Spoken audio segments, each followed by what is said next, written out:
নমস্কার, আমি রজতকান্তি দা, পেশায় চাকরিজীবী।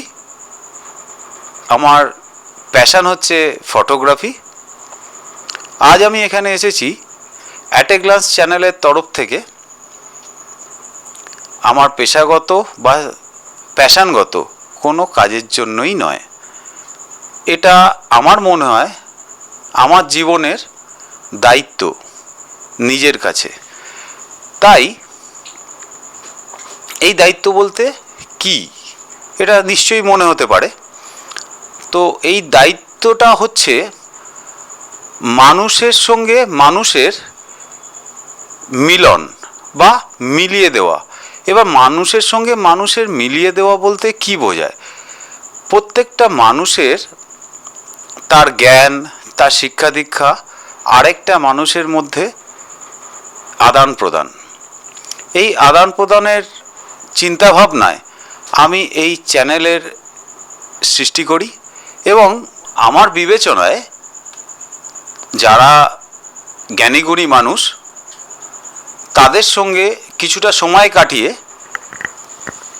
তাদের অভিজ্ঞতা, তাদের জ্ঞান, তাদের শিক্ষা আমি এই চ্যানেলের মাধ্যমে সমস্ত মানুষের মধ্যে ছড়িয়ে দিতে চাই। এবং তাতে হয়তো ম্যাক্সিমাম মানুষের কোনো কাজে নাও লাগতে পারে, কিন্তু তার মধ্যেও যদি 100 জনের মধ্যে 10 জনের কোনো উপকারে আসে তাহলে আমার এই প্রচেষ্টা সার্থকতা পায়। আজ আমরা এসেছি বিশিষ্ট যন্ত্রবাদক এবং আমাদের সকলের প্রিয় মাইকেল ব্যানার্জির কাছে। উনি সকলের কাছে মাইকেল দা নামে পরিচিত। আজকে ওনার মুখ থেকে ওনার কিছু অভিজ্ঞতা আমরা শুনে নেব। চলে আসুন আজকে মাইকেল দার থেকে কিছু তার অভিজ্ঞতা তার মুখ থেকেই শুনে নিই।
নমস্কার,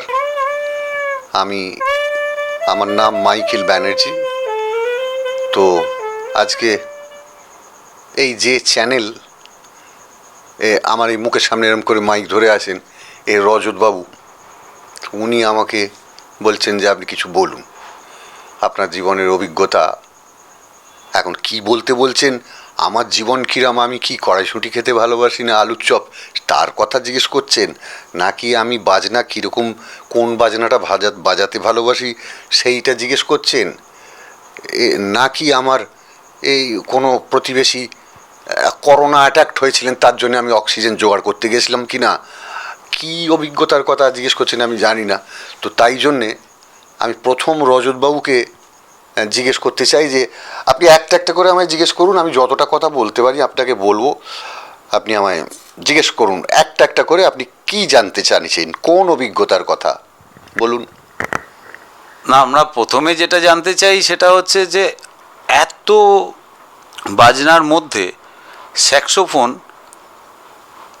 আপনাকে কি করে টানলো, বা আপনি এই স্যাক্সোফোনে দিকে এলেন কিভাবে? বুঝে গেছি। তো তাহলে এটা গেল ব্যক্তিগত আমার গান বাজনার জীবনের কথা জানতে চাইছেন। স্যাক্সোফোন কি করে এলো এটা সঠিকভাবে আমি বলতে পারবো না, এতটুকুনি বলতে পারি যে আমি স্যাক্সোফোন যন্ত্র, this is last instrument of my life, আমার জীবনের শেষ যন্ত্র। এর আগে আমি ওই আরও 25 যন্ত্র নাড়াঘাটা করেছি।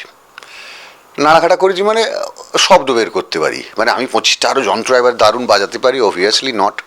আমি নাড়াঘাটা করেছি শৌখিনভাবেই, কিন্তু কোনোটাই আমার বুকের মধ্যে ঢুকতে পারেনি। কোনটা 3 বছর, কোনটা 2 বছর, কোনটা 6 মাস, তারপরে আর ভালো লাগেনি। আর যে যন্ত্রটা আমি বাজাই স্যাক্সোফোন, তো এই স্যাক্সোফোন যন্ত্রটা আমি চিনতামই না, তার কোনো দিন ছবিই দেখিনি, কিন্তু ছোটোবেলা থেকে তার আওয়াজটা আমার কানে, স্পেসিফিক্যালি তার আওয়াজটা আমার কানে আসতো। আমি বুঝতে পারতাম যে ওই আওয়াজটা হচ্ছে। কোনো একটা রেকর্ড বাজছে, তার মধ্যে মানে শত শত ইনস্ট্রুমেন্টস বাজছে, কিন্তু তার মধ্যে থেকে একটা স্যাক্সোফোনের একটা কোনো ধরুন ছোটো একটা কোনো একটা স্যাক্সোফোনের একটা পার্ট মিউজিক বাজলো, আমার কানে কিন্তু ধরা পড়তো যে আরে এই শব্দটা তো সেই শব্দটা। ওই শব্দটাই আমার কান না, মানে এদের সায়েন্টিফিক সিস্টেম আছে না, কান, কান থেকে ব্রেন, ব্রেন থেকে হার্ট। তো আমার ওই স্যাক্সোফোন নামক যন্ত্রের আওয়াজটা আমার কানে ঢুকলো, ইয়ারড্রাম নাড়াচাড়া করলো, এখান দিয়ে ঢুকলো দিদি বেরিয়ে গেল তা নয়, বা কান থেকে ব্রেনে গেল আমি 2 সেকেন্ড ভাবলাম তা নয়, ওটা ব্রেন থ্রু আমার হার্টে এসে পৌঁছতো শিশুকাল থেকে। When I was a mere kid, তখন থেকে আমি কিন্তু তখন ওটার নাম স্যাক্সোফোন না কি ফোন আমি কিছুই জানতাম না, ওটাকে দেখতে কীরম তাও জানতাম না, শুধু আওয়াজটা জানতাম। আমার ওটাই কেন শরীরের মধ্যে ঢুকে আসতো। তারপর পরবর্তীকালে এই সব করতে করতে যন্ত্রটার নাম জানলাম, যন্ত্রটার নাম নাকি স্যাক্সোফোন। তো তার চেহারা কোনো দিন দেখিনি, ছবিও দেখিনি। তো যাই হোক, নামটা জানলাম আর শব্দর ভালোবাসাটা প্রথম থেকেই। এইবারে তারপর আরও কিছুদিন পরে আমি ছবি দেখতে পেলাম যে ওরে বাবা, এই যন্ত্রের নাম স্যাক্সোফোন। এইবারে আরও একটা সত্যি কথা, ওই ছবিটা দেখেও আমার আরও একটা ভেতরে উত্তেজনা হলো, মানে এই যন্ত্রটাকে আমার বড্ড সুন্দর দেখালো। মানে এটাকে যেন এবারে ভীষণ, মানে সেই ছোট ছোট জিনিসপত্র, শো পিস বলুন, এটা ওটা সেটা, এই ছোট ছোট কিউট জিনিসপত্র হয় না, মনে হয় ও বাবা কি দারুণ, এটা দারুণ সুন্দর গোলাপ ফুল, মনে হয় না এবারে চটকে দিই, একটা কচি এইটুকু বাচ্চা দারুণ মিষ্টি, মনে হয় না এই চটকানি মটকানি করে দিই। তো ওই স্যাক্সোফোনের চেহারাটা দেখেও আমার ভেতরে একটা অনুভূতি হতে লাগলো। তারপর যোগ্যতা ছিল না, ক্রমে ক্রমে বিভিন্ন প্রতিকূল অবস্থার মধ্যে দিয়ে যোগ্যতা অর্জন করে স্যাক্সোফোন যখন আমি নিজে একটি জোগাড় করতে পারলাম, মানে কিনতে পারলাম, তখন একটা সেকেন্ড হ্যান্ড কেন, একটা 4th হ্যান্ড স্যাক্সোফোন কেনার মতো আমার ক্যাপাসিটি ছিল না। তো ধার দেনা করে এদিক ওদিক করে কোনো রকম একটা ভাঙাচোরা বাজনা আমি জোগাড় করলাম। It was the past and first history of saxophone in my life. তো তারপরে বাজাতে থাকলাম, এইভাবে স্যাক্সোফোন আমার জীবনের মধ্যে ঢুকে গেল। এবং স্যাক্সোফোনটাই আমার ডেস্টিনি বলতে পারেন। এরপর আর কোনো দিকে তাকাতেও ইচ্ছে করেনি, আর এর থেকে বেশি ভালো লাগা ভালোবাসা কোনোটাই হয়নি। তো এই আমি স্যাক্সোফোনে ঢোকার এইটা আমার ইতিহাস। আপনার এই দীর্ঘ জার্নি, এই যে বললেন যে এত ধরনের বাজনা আপনার সঙ্গে পরিচয় হয়েছে বা আপনি নাড়াঘাটা করেছেন, স্যাক্সোফোনেরটা শুনলাম, এবং এই স্যাক্সোফোনের জার্নিটা কীরকম? মানে স্যাক্সোফোন যেমনি কস্টলিয়েস্ট ইনস্ট্রুমেন্ট, তেমনি এটা আপনার অধ্যবসায় করার পর আপনার অভিজ্ঞতা এবং স্যাক্সোফোনের দ্বারা যে আপনি প্রত্যেকটা মানুষের মধ্যে যে একটা অনুভূতি বা একটা টাচ করেন, সেটা সবাই ফিল করি আমরা। মানে আপনি যেমন বলছিলেন যে শব্দটা আপনাকে টেনেছে, আমি তাহলে আমার একটা ছোট্ট কথা বলি। আপনি একটা পারফর্ম করছিলেন আমাদেরই পাশের পাড়ার কালী পুজোর উদ্বোধনে। তো নর্মালি আমাদের যেটা হয়ে থাকে যে আমাদের এই কালী পুজোর পর ভাইফোঁটার কিছুদিন বাদেই স্কুল ছুটি, মানে স্কুল খুলবে, সরি। তো স্কুল খুললেই পরীক্ষা। এবার ওইখানে কালী পুজো উদ্বোধন, তার মানে বাড়িতে প্রচণ্ড প্রেশার, পড়াশোনা করতে হবে। তো ওর ফাঁকে এই আওয়াজটা কানে আসে, আমি কোনোভাবে লুকিয়ে আমি প্রোগ্রামটা দেখতে আসি।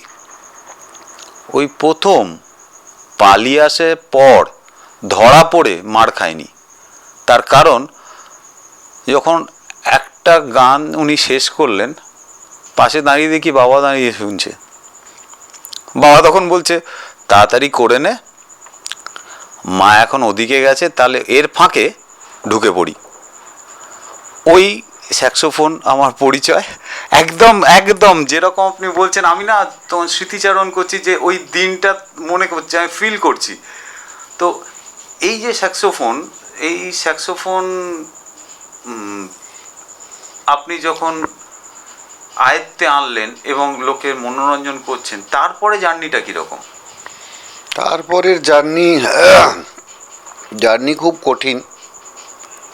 মানে যে সব জিনিসই প্রথমটা তো কঠিন হবে অবশ্যই। জার্নি খুব কঠিন, লড়াই করে চললাম। মানে আমাদের বাজনা মোটামুটি শিখে যখন, হ্যাঁ ঠিক যেটা আপনি বলছিলেন যে প্রফেশনাল যখন হলাম কম বেশি, তখন কষ্টকর জার্নি। মানে প্রথম কথা হচ্ছে যে এই বাজনাটা দিয়ে নিজেকে এস্টাবলিশড করানো, নিজেকে জাহির করানো, মানুষকে ভালো লাগানো, এটা খুব কঠিন। তার কারণ বাজনাটাই কঠিন। অনেক ইনস্ট্রুমেন্টস আপনারা চোখে সারাক্ষণই দেখছেন যে ইন্ডিয়ান বলুন ওয়েস্টার্ন বলুন, শয় ইনস্ট্রুমেন্ট আমরা দেখছি, চিনছি প্রত্যহ, কিন্তু সেইগুলোর মধ্যে এই ধরনের কিছু যন্ত্র, এবং অবশ্যই স্যাক্সোফোনটা তার মধ্যে পড়ে, যেগুলো মানে টাফ দেন আদার ইনস্ট্রুমেন্টসের থেকে এই যন্ত্রটা একটু বেশি শক্ত। প্রথম কথা হচ্ছে মানে যাকে একবারে গোদা বাংলায় বললে এই যন্ত্রটাকে কবজা করা একটু ট্রাবলসাম। তো যাই হোক, সেই ভগবানের দয়ায়, মানুষজনের শুভেচ্ছায় মোটামুটি কবজা করতে পেরেছি বলাটা ঔদ্ধত্যের কথা। কবজা আজকে কেন, আগামী 10টা জন্ম পরেও করতে পারবো কি না জানি না, বাট চেষ্টা করছি বা ছুঁয়েছি, এইটুকুনি আমি বলতে পারি। তো করেছি। এবারে শক্ত কেন বললাম, শক্ত বলার কারণ হচ্ছে মানে এটা আজও বর্তমান, এটা এখনও সত্য। যতই ম্যাড্রাস হোক আর বম্বে হোক, কলকাতা ছিল শিল্পীর কারখানা। বহু মানুষজনই এই কথাটা ব্যবহার করেছেন, আমিও শুনে শুনে বলছি যে কলকাতা শিল্পীর কারখানা। তাহলে কারখানায় একটা 20 জন শ্রমিক, তার মধ্যে পার্টিকুলার একজন শ্রমিক তার সুপারভাইজার হলো, সে মানে অর্ডিনারি লেবার থেকে সে সুপারভাইজার হলেন। তো সেই সুপারভাইজার হতে গেলে নিশ্চয়ই 20 জনের থেকে তার দক্ষতা বেশি প্রয়োজন, আদারওয়াইজ তিনি কখনোই সুপারভাইজার হতে পারতেন না। তো সেই রকমই এই কারখানা, শিল্পীর কারখানার মধ্যে সুপারভাইজার হওয়া বা ম্যানেজার হওয়া, এটা বড় কঠিন। আমি কি বলতে চাইছি আশা করি আমার কথার অন্তর্নিহিত মানে আপনারা সবাই বুঝতে পারছেন। It's a very competitive and very tough. তো যাই হোক, লড়াই করে ওপরওয়ালার দয়ায় এই এখন দেখেন ওই যা পারি করি আর কি, চেষ্টা করি। তো কিছু তো করি বটেই, নইলে আজকে রজতবাবু আমার মুখের সামনে মাইক ধরেছেন কেন? স্যাক্সোফোন আমি ছাড়া আরও অনেক মানুষ বাজান। এবার তো রজতবাবু তো আমার মুখের সামনে এসে ধরেছেন, তার মানে আর 10টা স্যাক্সোফোনিস্ট, 10জন স্যাক্সোফোনিস্টকে ওভারকাম করে উনি আমার কাছে এসছেন, রাদার সুপারসিড করে আমার কাছে এসছেন। তাহলে নিশ্চয়ই দেয়ার ইজ সামথিং।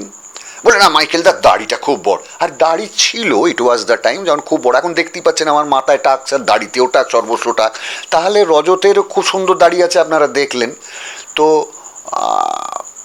উনি নিশ্চয় দাড়ির জন্য আমার মুখের সামনেই দেখুন মাইকটা ওর হাত ব্যথা হয়ে যাচ্ছে, ও বেচারি ধরে বসে আছে। তা নয়, তাহলে স্যাক্সোফোনটা নিশ্চয়ই আমি 2-3টে চাবিতে শব্দ বের করতে পারি, তাই জন্যই এসছেন।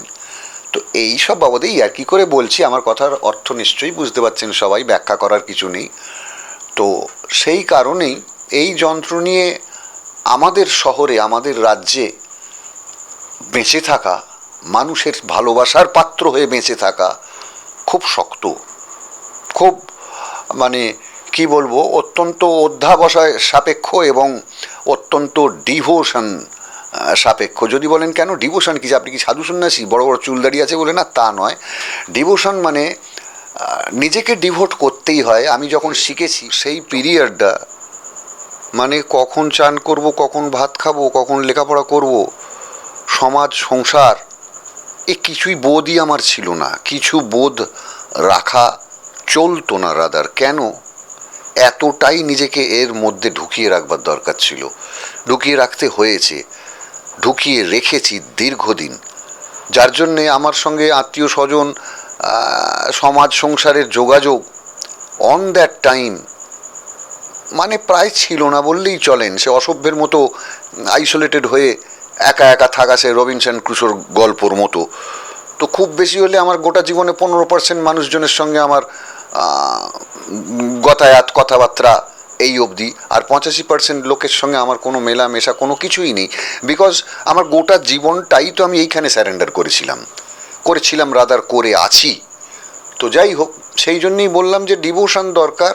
আপনি যত নিজেকে যে কোনো কাজের মধ্যে ঢোকাতে পারবেন, আপনি তত প্রসিড করতে পারবেন। এইটুকুনি ছোটোবেলা থেকে শিখে এসছি। আমার বাজনার জীবনের ক্ষেত্রেও এই ঘটনা ঘটেই আজ এই মুহূর্তে যতটা যা পারি কিছু না, ওই চেষ্টা করি আর কি, যতটুকু যা হয়। বলুন কি বলছিলেন একটা? তো আমার একটা প্রশ্ন, সেটা হচ্ছে যে এই যে দীর্ঘ জার্নি, যখন আপনি শিখছেন, আপনার ডিভোশন, আপনি ইনভলভ, তখন তো আপনার কোনো রোজগার সেরকম অর্থে কিছু এইখান থেকে আসছে না। তারপরে যখন আপনার বাজনা বা আপনার মিউজিককে লোকে নিল, তখনটা তো ঠিক আছে, আস্তে আস্তে একটা সুন্দর দিন শুরু হলো। সেই সময় কি খেতাম পড়তাম না? না না না না না, আমার সেটা কথা নয়। কথাটা হচ্ছে আমরা আসবো এই লাস্ট 1.5 বছর, এই লাস্ট 1.5 বছর এই প্রত্যেকটা সমাজে, প্রত্যেকটা স্তরের মানুষের কাছে যে কালো দিন নেমে এসছে, সেই জায়গায় আপনার যে পারফরমেন্স বা শো বা যা কিছু সমস্তটা প্রায় বন্ধ। এবার সেইখানে আপনার মাইন্ডসেট, কেন এই সময় প্রত্যেকটা মানুষের মধ্যে একটা অবসাদের ছায়া নেমে এসছে, সেইখানে এটা একটা অন্য লড়াই, নিজের সঙ্গে নিজের লড়াই। এই লড়াই আপনি যেমন প্রথমে আপনার মানে মিউজিকটা বা যন্ত্রটাকে আয়ত্তে আনার একটা লড়াই, সেটা একটা ডিভোশন। এটা হচ্ছে অস্তিত্বের লড়াই, নিজের কাছে নিজের মিউজিকের কাছে নিজের, এবং পরিবারের কাছে নিজের। এটা আরও টাফ, এবং তার মধ্যে আর্থিক সব কিছু থাকা সত্ত্বেও আর্থিক যোগাযোগটা খুবই অল্প। এবার এই মাইন্ডসেটটা যদি আপনি বলেন যে কিভাবে আপনি এই যুদ্ধটা ফেস করলেন বা মাইন্ডসেট কিভাবে করলেন। প্রথম কথা, আমি ঠিক পুরোটা বুঝিনি মাইন্ডসেট কথাটার অর্থ, আমি বুঝতে পারছি না। তবে আপনার প্রশ্নে আন্দাজে আমি যা বুঝলাম সেইটুকুনি উত্তর দেওয়ার চেষ্টা করছি। তো করোনা যেটা বললেন এটা তো অনবদ্য ব্যাপারে তো আর বলার কিছু নেই। আজকে গোটা পৃথিবী এই দুর্ভোগ ভুগছে, তো সে দুর্ভোগ ভুগছে, ন্যাচারালি আমাকেও দুর্ভোগ ভুগতে হচ্ছে। আমি তো আর মঙ্গল গ্রহের মানুষ নই, আমি পৃথিবীরই, তো ভুগছি সেই দুর্ভোগ। এবারে মাইন্ডসেট বলতে আপনি কি আমার প্রত্যয় বা কি আমার আগামী দিনের ভাবনা বা কি আমার বর্তমান ভাবনা, যদি এরম কিছু প্রশ্ন করে থাকেন তার উত্তরে আমি বলবো যে ভাবনা যা ছিল তাই, ভাবনার সঙ্গে কোনো তফাৎ নেই। আমি বাঁশিওয়ালা, বাঁশি বাজিয়েই আমাকে খেতে হবে। বাঁশি আমি ভালোবাসি, অতএব বাঁশিই আমি বাজাবো। বাঁশি মানে স্যাক্সোফোনের কথা বলছি। তো আমার ভাবনা চিন্তার কিছু তফাৎ নেই। এটা এটা বিশ্বমানের একটা অঘটন ঘটছে, তা আমি বিশ্বের মধ্যে, অতএব সেই অঘটনের অংশীদার আমিও। এর জন্যে আমার বাঁ হাতটা ডান দিকে চলে যাবে না বা ডান হাতটা বাঁ দিকে আসবে না। তো তা যদি না আসে তাহলে আমার ভাবনা চিন্তা বা অ্যাম্বিশন বা ফিউচার প্রসপেক্টের কিছুই বদলাতে পারে না, একই রকম থাকবে। এবার শুধু দুর্ভোগটা গোটা বিশ্ব ভুগছে, ন্যাচারালি আমাকেও ভুগতে হচ্ছে। যদি বলেন যে ওই আমি তখন ইয়ার্কি করে যে বললাম যে সত্যি তো তাই, যে খাবো কি, খাওয়ায় টান পড়ছে। খাওয়ায় টান পড়ছে মানে এই যে কিছু টাকা পয়সা আছে সেই দিয়ে আজ লাস্ট প্রায় গোয়িং টু বি 2 years ওই দিয়েই চলছে কোনো রকম। হ্যাঁ, ওই দুবেলা খেতে পাচ্ছি, এই ইলেকট্রিকের বিলটা দিচ্ছি, এই ঠিক আছে, চলছে। এখনো অবধি পেটে টান পড়েনি, that much I can say. তবে জানি না এরকম যদি আরও একটা লং পিরিয়ড যদি কিছু হয় তাহলে পেটে টান তো আমার কেন, বিলিয়নিয়ার, ট্রিলিয়নিয়ার, জিলিয়নিয়ানের মানুষদেরও পেটে টান পড়বে, মানে অ্যাকর্ডিং টু দেয়ার স্ট্যাটাস। তো আমি যদি আমার যদি ধরুন সপ্তাহে একদিন মাংস খাবার ক্যাপাসিটি চলে যায়, তাহলে যিনি একজন ট্রিলিয়নিয়ার বা জিলিয়নিয়ার লোক, তার ধরুন বসার ঘরে 10খানা 2 টন এসি চলছিল, সে জায়গায় তিনি 5টা চালাতে পারবেন, 10টা পারবেন না। স্ট্যাটাসের তফাৎ, অ্যাকর্ডিং টু স্ট্যাটাস প্রত্যেককেই সাফার করতে হবে। তবে যা শুনতে পাচ্ছি এই মুহূর্ত অবধি আশার আলো দেখতে পাওয়া যাচ্ছে যে থার্ড ওয়েভ নাকি কম্পারেটিভলি অনেকটাই রেজিস্ট আছে বলে বলছেন সবাই। সত্যি মিথ্যে তো ভাই আমরা সায়েন্টিস্ট ডাক্তার কিছুই নেই, আমরা বলতে পারছি না। তবে ওই সব শুনেই খানিকটা আশার আলো দেখতে পাচ্ছি। আশা করা যায়, এটুকুনি জানি যে যার শুরু আছে তার শেষ আছে, অতএব এই বলিষ্ঠতাটা ভেতরে আছে। ওই যে আমি বললাম না আপনাকে যে আমার ভাবনা যা ছিল, চিন্তা যা ছিল, বর্তমান বলুন আগামী দিনের বলুন, আমার তাই আছে। দুর্ভোগ ভোগার এটা পিরিয়ড চলছে, ইটস এ স্প্যান অফ ভোগিং দুঃখ। তো সেই ভোগিং দুঃখ যখন সারা পৃথিবী ভোগ করছে তো আমাকেও ভোগ করতে হবে, কিন্তু দ্যাট ডাজন্ট মিন যে আমার ভাবনার কিছু তফাৎ হবে, তা নয়। তো যে কথা রেফারেন্স এটা বললাম যে আমি এটুকুনি জানি যে যার শুরু আছে তার শেষ আছে, শেষ না হলে শুরু নেই, শুরু না হলে শেষ নেই। করোনা যেরকম ভাইরাস, কোভিড-19 যেরকম সৃষ্টি হয়েছে, তার লয় হতে বাধ্য।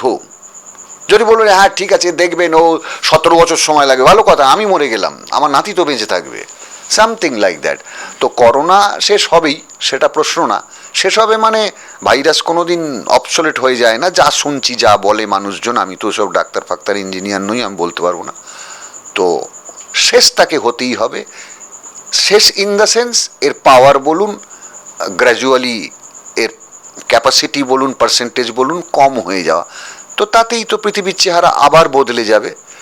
তো এই আশাতে বেঁচে থাকা, এবং আমি এই যেহেতু একটা চ্যানেল সব মানুষ দেখাশোনার ব্যাপারে সবাইকে সবার সম্বন্ধে জানানো, বোঝানো, মানুষের সঙ্গে মানুষের মানে চিন্তা ভাবনা, জ্ঞান, বিদ্যা, বুদ্ধি, টেস্ট এসবের আদান প্রদান যখন, তো তাই সকলের উদ্দেশ্যে একটা, সব কথাই তো আর রজতবাবুকে বলছি না, সব কথা হচ্ছে উনি যাদেরকে শোনাবেন, জানাবেন, আমি তাদের উদ্দেশ্যে বলছি যে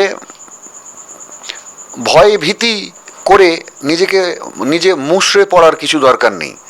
যা দরকার, যেগুলো প্রিকশন হিসেবে আমাদের যেগুলো ব্যবহার করা দরকার, যেভাবে চলার দরকার, সেগুলো সমস্তকে as much as possible properly maintain করা, আর মনে জোর রাখা যে না কিছু যে শুরু হয়েছে তার শেষ হবেই, অতএব আর কোনো দিন শেষ হবে না বলে আমি ওই মরার আগে মরে গেলাম, তা যেন না হয়। সকলেই মানে বলিষ্ঠ ভাবনা চিন্তা, বলিষ্ঠ মেরুদণ্ড নিয়ে ঠিকভাবে নিজের কাজ করে চলুন। সূর্য ডুবলে সূর্য উঠতেই হবে। সেই সেই এ কোথায় কি গ্রিনল্যান্ড না ফিনল্যান্ড কোথায় যেন, গ্রিনল্যান্ড 6 মাস সূর্য থাকে না, আবার 6 মাস রাত্রি 6 মাস দিন। তো সে 6 মাস হলেও আফটার 6 মান্থ কিন্তু সূর্য আবার উদয় হয়। তাহলে করোনা এই 6 মাস হলো, 1.5 বছর হলো, 2 বছর হলো, 1 বছর হলো, ধরে নিলাম যদি 14 বছর হয়, করোনা কিন্তু ডেস্ট্রয় হতে বাধ্য, মানে এই হ্যাঁ আন্ডার কন্ট্রোল। তো অতএব সেটা নিয়ে কোনো মানুষেরই আমি মনে করি যে ভেঙে পড়া, মুষড়ে পড়া ভালো নয়। সবাই মানে মানসিক শক্তি ধারণ করুন, সবাই সুষ্ঠুভাবে চলুন, নিয়মকানুন এইগুলো মেনে নেওয়া, মেনে চলাটা খুব বেশি উচিত। তার কারণ এ তো ইনফেকশনাল ডিজিজ, অতএব এগুলোতে নিয়মকানুনগুলো মানলে তবেই নিজের উপকার, তবেই সকলের উপকার। তো সেই হিসেবেই বলছি যে এটা খুব একটা যে এবারে ভয় পেয়ে গেছি আমি, বা আগামী দিন কি হবে, আগামী দিন আমি এই বাজনা বাজানো ছেড়ে দিয়ে কি করব, ড্রাইভারি করব নাকি ছোটোখাটো কোনো ব্যবসা করব, পাড়ায় দোকান দেবো, সেরকম ধরনের প্রভিশন বা ভাবনা চিন্তা আমার কিছুই নেই। আমি ঠিক আছে 2 বছর ধরে তো 365 দিনের বছরে হয়তো ধরুন 250টা শো করতাম, সে জায়গায় এখন হয়তো 30টা শো করেছি। তো আগামী দিন আবার 250টা শো করব এই আশা মনের মধ্যে রেখেই আমি চলবো। এবং আমাদের সোসাইটির যত মানুষজন যারা গান বাজনা করেন তাদের প্রতি আমি আমার এই একই চিন্তা ভাবনার কথা বলবো। বিইং এ সিনিয়র মিউজিশিয়ান, আমার তো অনেক বয়স, তো যারা আমার থেকে ছোট তাদের উদ্দেশ্যে, বা যারা সমবয়সী বন্ধুবান্ধব সবার উদ্দেশ্যেই, বা যারা আমার থেকে সিনিয়র হয়তো মানসিকভাবে ভেঙে পড়েছেন, এই রে কী হবে, ভেঙে পড়ার কিছু দরকার নেই। জীবনে আপস অ্যান্ড ডাউনস রয়েছে, ওর মধ্যে কিচ্ছু যায় আসে না। সবাই শক্ত হাতে ধরে চলুন, দিন ঠিক ফিরে আসবে। তো গ্রিনল্যান্ডে যদি 6 মাস বাদ, গ্রিনল্যান্ড তো না ফিনল্যান্ড, ওই আমি সরি ভাই এই বলতে পারছি না, যে ক্লাস 5 না কত পড়েছি আমার মনে নেই।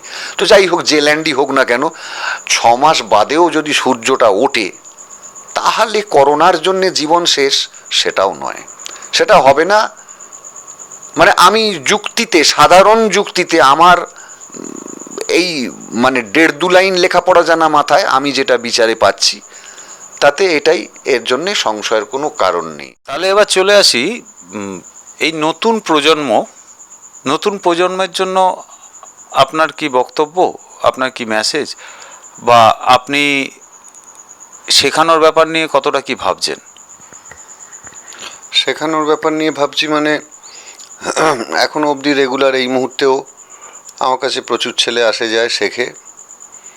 তো চেষ্টা করি যে সঠিক আর্টিস্ট তৈরি করা যায় কিভাবে, যতটা পারি নিজের ক্ষমতা যতটা সব দিয়েই চেষ্টা করি শেখাতে। কিছু কিছু ছেলেপুলে আস্তে আস্তে ভালোই প্রসিড করছে। ছেলে বলুন, এই বর্তমান জগতে আবার একটা নতুন ক্রেজ বলতে পারেন, অনেক মেয়েরাও শিখতে আরম্ভ করেছে। তো যাই হোক, সবাই শিখছে। আমি চাই যে, আপনি বললেন না যে কি মেসেজ, আমি চাই যে সবাই ভালো ভালো স্যাক্সোফোনিস্ট হোক। আমার অতি আনন্দ। যদি বলেন আবার কি আনন্দ, আপনি যে টাকাটা রোজগার করছেন, না আমি আজ অবধি জীবনে কারোর থেকে কোনো দিন 10 নয়া পয়সা নিইনি শিক্ষার এগেনস্টে। আমি মানে টিচিং করার এগেনস্টে আমি জীবনে কোনো দিন কারোর থেকে পয়সা নিইনি। আজও আমার কাছে প্রচুর ছেলে মেয়ে শেখেন, যাদের থেকে আমি কোনো রকম কোনো ফিজ নিই না। That is beyond my principal. আমি প্রিন্সিপালি কারোর থেকে টিউশন ফিজ নিই না। আমি শিশুকাল থেকে, জবে থেকেই মানে সে ক্লাস 1 স্ট্যান্ডার্ডের গান বাজনা থেকে আরম্ভ করে আর পোস্ট গ্র্যাজুয়েশন লেভেলের গান বাজনা অবধি আমি জীবনে কোনো দিন কারোর থেকে কোনো পয়সা নিইনি, আর নেবও না।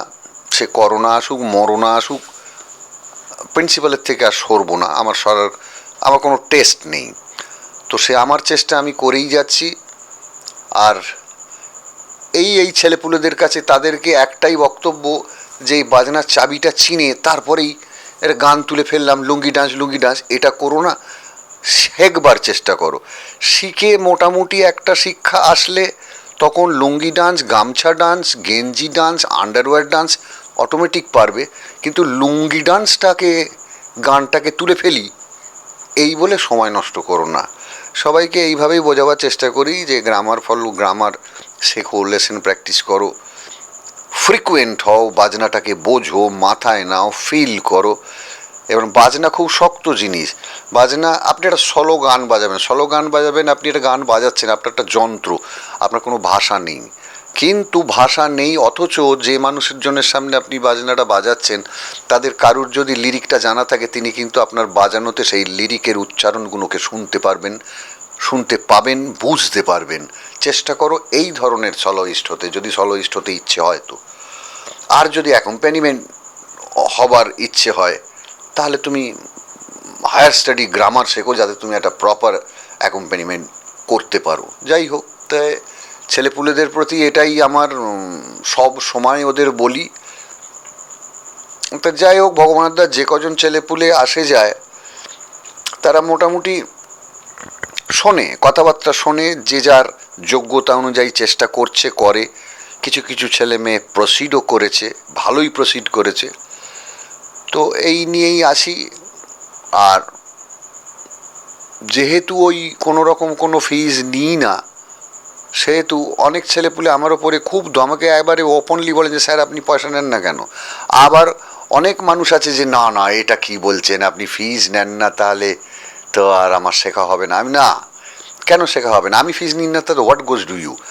আর ফিজ আমাকে দিতে পারবেন? বলে হ্যাঁ, আমি আমার সামর্থ্য। উনি ভাবলেন যে মানে এরম বললে ছেলেপুলেরা প্রথম ভাবে এই রে 10,000 টাকা মাইনে চাই যদি, তা না। তখনই একটু মুখ কাচুমাচু করে হ্যাঁ হ্যাঁ না, মানে আমার যতটা পারমিট করবে। আমি আপনার পারমিট করবে, যেটা পারমিট করবে আমাকে ফিজ দেওয়ার জন্যে, সেই পারমিটেবল ক্যাপাসিটি আপনাকে আর্ন করতে গেলে আপনাকে এফোর্ট দিতে লাগবে। মানে বোঝে না চট করে। তারপর বলি যে আমার ফিজ হচ্ছে, আমাকে আপনাকে 8 আনা পয়সাও দিতে হবে না, 10,000 টাকা মাস মাইনেও দিতে হবে না। আপনি যদি আমাকে ফিজ দেবার আপনার যদি মানসিকভাবে আক্ষরিক কোনো ইচ্ছে থেকে থাকে, তাহলে আপনি আমাকে ফিজ দেওয়ার মতো যোগ্য হন। মানে আপনি যদি আজ থেকে 2 বছর, 3 বছর, 5 বছর বাদে যদি একটা যে কোনো মানের প্রথম সারির হোক কি তৃতীয় সারির হোক, আপনি যদি একজন শিল্পী হতে পারেন, ওটাই আমার ফিজ। আপনি চেষ্টা করুন আমাকে ওই ফিজটা দেওয়ার। আমি ওই ফিজটা নেবার আশাতেই কিন্তু এতক্ষণ সময় স্পেয়ার করি।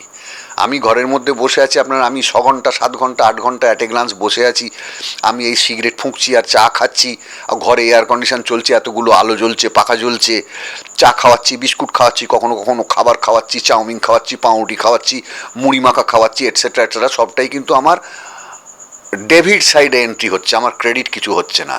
ক্রেডিটটা আমার জিরো বা মাইনাস। তো আমার যদি ক্রেডিট সাইডে আপনারা কেউ টাকা জমা করতে চান, সেই আমার ক্রেডিট অ্যাকাউন্টটা হচ্ছে আপনারা আর্টিস্ট হয়ে দেখান। আপনারা আর্টিস্ট হন, সেদিনই আমার শান্তি, সেদিনই আমার অনেক টাকা পাওয়া, অনেক ফিজ পাওয়া। এই রকম বক্তব্য, এই আর কি আমার নিজের প্রিন্সিপাল। তারপরে বলি সবাইকে, শেখাই। তো যাই হোক, ঠিকই আছে মোটামুটি। ও একটা কথা মনে পড়েছে, বাই দ্য ওয়ে, আমি আউট অফ ট্র্যাক কথা বলতে বাধ্য হচ্ছি। আমার গান বাজনা শুনে আর কি করবেন? আমি একজন সামান্য আর্টিস্ট, আমার গান বাজনা এই গান বাজনার কথা শুনে দরকার নেই। পরে কোনো দিন যদি এই রজত যদি আবার কোনো দিন আমায় করান, যদি পার্সোনাল কেরিয়ার নিয়ে কথা বলেন, সেদিন না হয় আরও অনেক কথা বলা যাবে। এই বিভিন্ন সব টেলিভিশন চ্যানেল হ্যান ত্যান এসব জায়গায় কোথাও যদি আমার ইন্টারভিউ দেখতে শুনতে পান, দেখবেন আমার নিজের জীবন সম্বন্ধে সবাই একই ধরনের প্রশ্ন করেন। আমি কতখানি প্রতিকূল পরিবেশের মধ্যে থেকে আজকে এখনও অবধি বেঁচে আছি সেটা তখন বোঝা যাবে। সেটা কথা সাপেক্ষ, এখন আমি সময় নষ্ট করছি না। যেটা বলতে যাচ্ছিলাম সেটা হচ্ছে যে এই আমাদের রজতবাবু প্রথমে একটা খুব ডেঞ্জারাস কথা বলে উনি আমাদের এই রেকর্ডিংটা আরম্ভ করলেন। সেটা হচ্ছে যে উনি বললেন যে আমি পেশায় চাকুরিজীবী, প্যাশন ফটোগ্রাফি। কিন্তু এই আজকে যে উনি এই চ্যানেলটা করে, ওনার বক্তব্য অনুযায়ী উনি এই হাইলাইটেড কিছু মানুষ, জ্ঞানীগুণী কিছু মানুষ, নোন টু এভরিবডি, লাইমলাইটে আসা কিছু মানুষ, তাদের সঙ্গে কথাবার্তা আলাপ আলোচনা করতে চান এবং মানুষের মধ্যে মানুষের ভাবনা চিন্তা, মানুষের কথাবার্তার ডিস্ট্রিবিউট করতে চান। এই যে একটা সেটাকে বললেন যে এটা কিন্তু আমার প্যাশনও নয় বা এটা আমার সার্ভিসও নয়, কিছুই নয়। আমি এটা করতে চাই শুধুমাত্র আমার জীবনের দায়িত্ব মনে করে। এই যে ডেঞ্জারাস কথাটা বলেছিলেন, এইটা একবারে 100-এ আমি ওনার সঙ্গে 1,00,000% একমত। শুধু মত না, ওনার বক্তব্যের জন্যে আমি ওনাকে 1,00,000% আমি সম্মান জানালাম। ওনার এই চিন্তা, ওনার এই ভাবনা, ওনার এই প্রজেক্ট তৈরি করার যে এত বড় একটা ব্যাপার, তার নোহাউটা যে এত মহৎ, এত উচ্চ মানের, এটার জন্যে মানে হ্যাটস অফ টু রজতবাবু। তো যাই হোক, এই মহান চিন্তা, আমার কাছে এটা মহান চিন্তা। যদি বলেন যে কিসের মহান চিন্তা, মহান চিন্তা এই কারণে, একটা মানুষ জন্মালেন, বড় হলেন, লেখাপড়া শিখলেন, কাজ করলেন, রোজগার করলেন, খেলেন দিলেন, সংসার বাড়লো, দিন এলো, মারা গেলেন। তো না, আমি মনে করি না যে মনুষ্য জন্মটা এত সস্তা। মনুষ্য জন্মটা এত সস্তার নয়। আমি কমপ্লিট হিউম্যান বলতে আমি সেটাকেই বুঝি যিনি নিজে ব্যতীত পৃথিবীরও কাজে লেগেছেন। তো পৃথিবীর কাজে লাগা, আজকে আমি রজতবাবুর কথাই বলছি যে রজতবাবু হয়তো একটা এনজিওর মালিক নন, বা রজতবাবু হয়তো একটা স্টিল প্লান্টের ম্যানেজিং ডিরেক্টর নন, উনি চাকরি করেন। তো সেই মানুষ হয়েও আজ এই যে তার প্রচেষ্টা মানুষের সঙ্গে মানুষকে মেলানো, তো মানুষের সঙ্গে মানুষকে মেলালে তবেই জ্ঞান, তবেই বুদ্ধির বৃদ্ধি হয়। তো বুদ্ধির জ্ঞানের বৃদ্ধি মানুষ ছাড়া মানুষের হয় না। মানুষ একটা কাকের সঙ্গে যদি রুটির টুকরো ছিঁড়ে খেতে দেয়, তাহলে কাকটা কিন্তু খুব একটা কিছু শেখাতে পারে বলে আমার মনে হয় না। যাই হোক, তো এটা একটা উনি ভয়ঙ্কর বড় প্রজেক্ট, ভয়ঙ্কর বড় ইচ্ছে ওনার মাথার মধ্যে এসছে যে আমি মানুষের সঙ্গে মানুষকে মেলাই, মানুষের সঙ্গে মানুষের জ্ঞানের, শিক্ষার, কালচারের, টেস্টের, টেম্পারামেন্টের আদান প্রদান হোক। এটা খুব বড় উদ্দেশ্য। এই জন্যে এই এত কথা বললাম শুধু রজতবাবুর প্রশংসা করার জন্যে, অন্য কোনো কারণের জন্যে নয়। তো যাই হোক, এই প্রচেষ্টা খুব ভালো। আপনাদের কাছে আমার, যারাই এটা শুনবেন বা দেখবেন, তাদের কাছে আমার অনুরোধ যে আপনারা ওর এই চ্যানেলটি, যখনই যেরকম, আজকাল তো সবাই ছোট্ট বাচ্চা থেকে আরম্ভ করে বৃদ্ধ মানুষ সবাই তো এই সারাক্ষণ করে টেপাটিপি করছে ওই টেলিফোনে। তো সেই আপনারাও টেপাটিপি করে এই রজতবাবুর চ্যানেলটা যখনই পারবেন একবার সাফল করে নেবেন। তো মনে হয়, আমার কথা বাদ দিন, আমার কাছে যে রজত আজকে এসছে এটা ও খুব অন্যায় করেছে। তার কারণ ওর যে ভাবনা চিন্তা, জ্ঞানীগুণী মানুষ, তা I am not at all a জ্ঞানীগুণী মানুষ। আমি জ্ঞানীগুণী মানুষ নই। আমার মানুষের প্রতি কোনো মেসেজ রাখার মতো আমার যোগ্যতাই নেই। ও ভুল করে এসছে, এই মাইকেলটা একসঙ্গে খুব ভালোবাসে, এই সেই, ও এই বাবদে এসছে। তো আমি জ্ঞানীগুণী মানুষ সেই অর্থে কিছুই নই।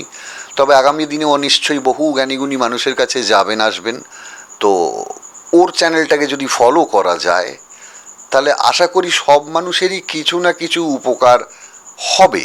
এবার সবারই যে হবে নট নেসেসারি। ধরুন আমি একজন স্যাক্সোফোনিস্ট, আমার এই আজকের কথাটা আর একজন স্যাক্সোফোনিস্টের উপকার না লাগতে পারে। ধরুন আমি যদি কবি সাহিত্যিক হতাম, তাহলে চট করে তাঁর বক্তব্যের মধ্যে বিভিন্ন কথায় বাংলা শব্দ একটা কিছু বললেন, হয়তো একটু আনকমন একটা ওয়ার্ডকে ব্যবহার করলেন, করে সেটাকে ব্যাখ্যা করলেন, তা সেটা একটা ক্লাস 10-এর ছেলের কিন্তু সেটা উপকারে লাগতো। বলে, ও নিশীথে ফুল্ল যুগল কুসুম বধ, মানে হলো এই। এবার এই শব্দটা বঙ্কিমচন্দ্রের শব্দ, আপনারা সবাই নিশ্চয়ই জানবেন। এটা কপাল কুণ্ডলার ওই কোনো একটা পর্যায়ের এই শব্দটা ব্যবহার করা হয়েছিল। কি যেন, অন্ধকারের পরপারে নিশীথে ফুল্ল যুগল কুসুম বধ। তো নিশীথে ফুল্ল যুগল কুসুম বধ মানে হলো সন্ধেবেলা ফোটা জোড়া ফুলের মতো। নিশীথ ফুল্ল যুগল কুসুম বধ। তো যাই হোক, এই শব্দটা কোনো সাহিত্যিক ব্যবহার করলেন কোনো কারণে, তো ন্যাচারালি তার খুব কাজে লাগবে। তো এইভাবেই আমারটা হয়তো একজন ক্লাস 10-এর ছেলের কোনো কাজে লাগবে না, কিন্তু বঙ্কিমচন্দ্রবাবুর ভাষার শব্দের মানে যদি কিছু বুঝতে পারা যায়, তাহলে নিশ্চয়ই একটা লেখাপড়া করা ছেলের কাজে লাগবে। তা সেই ধরনের বিভিন্ন সাবজেক্টের বিভিন্ন মানুষজনের থেকে গুণীজন জ্ঞানীজনের সঙ্গে রজত পরপর করে যাবেন, তাহলে নিশ্চয়ই সেটা আমি আশা করছি সবারই ভালো লাগবে। হয়তো অনেক বড় একজন স্যাক্সোফোনিস্টের কারুর আর নেক্সট ও ইন্টারভিউ পেলো, এবার সেটা শুনে আমারও হয়তো উপকার হবে। তো এই ধরনেরই আদান প্রদানে আমার মনে হয় এটা যদি আপনারা ফলো করেন, এর মাধ্যমে মানুষ বলুন, সমাজ বলুন, কিছু না কিছু উপকার পাওয়া নিশ্চয়ই যায়। তো আমি রজতের এই প্রয়াসকে আমি 100% সাপোর্ট করছি এবং রজতের প্রতি আমার যথেষ্ট রেসপেক্ট রইল ওর এই ভাবনার জন্যে। আর পাচ্ছি না, অনেকক্ষণ বকবক করেছি, আমাকে বিদায় দেবেন। ধন্যবাদ সকলকে।